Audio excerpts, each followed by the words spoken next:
बगावत अगर नाकाम हो जाती है तो उसको उग्रवाद का नाम दिया जाता है, लेकिन बगावत अगर कामयाब हो जाती है तो उसका नाम क्रांति और इनकलाब पड़ जाता है।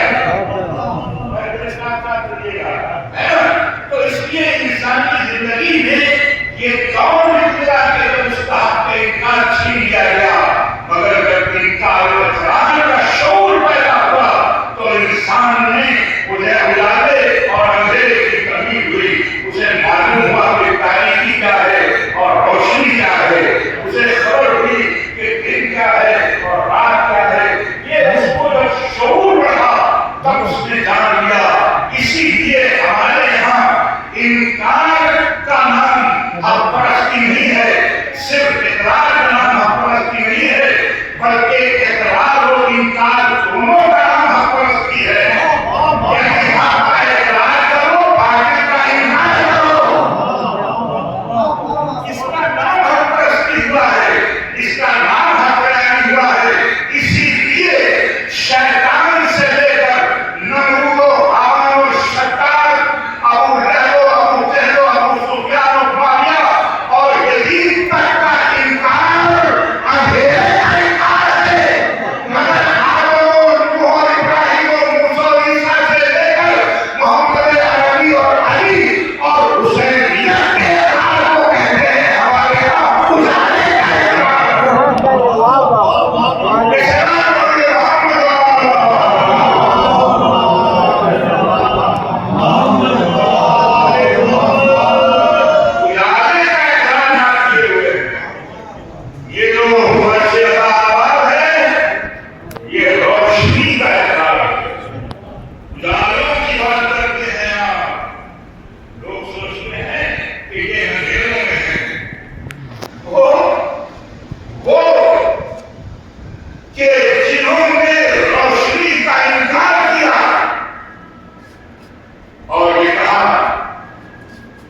अबूजर, अम्मार, हुदैफा, अंदर, ये क्या कर रहे थे?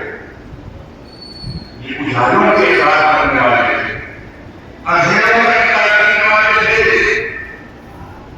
बिलाल हबशी, अल्लाह में जिंदगी इसलिए बिलाल हबशी रखते हैं, आज तकदीर की सीनों में कभी रखते हुए।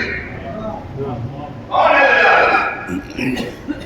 बिलाल ने अंधेरों का इनकार किया, इस्लाम से पहले वहदानियत और रिसालत पर कायम है तो जुल्म सहा। अब क्या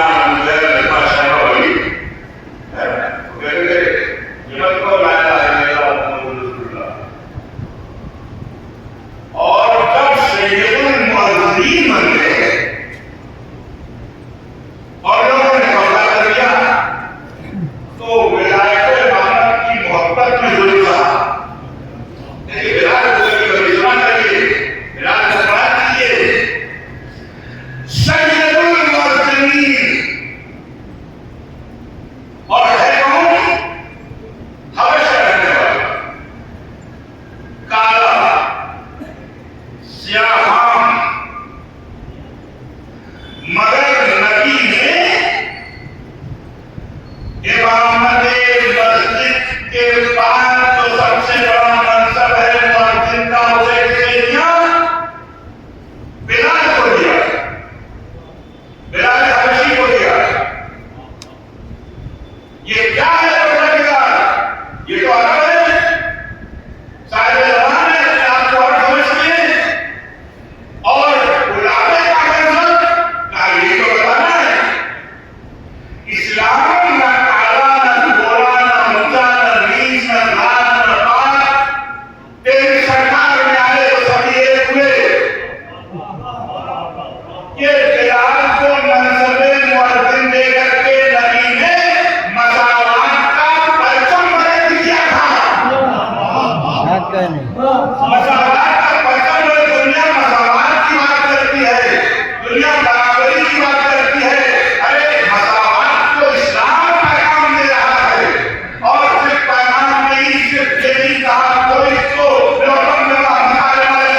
मैं भेजा गया हूँ कि इस्लामियात को आला मंजिलों तक पहुंचाऊं, बल्कि एक अवश्य आए हुए इंसान को गुलदस्ते अज़ान की बुलंदी दे करके बताया कि बिलाल ये सब तो सोएंगे मगर तुम जागोगे,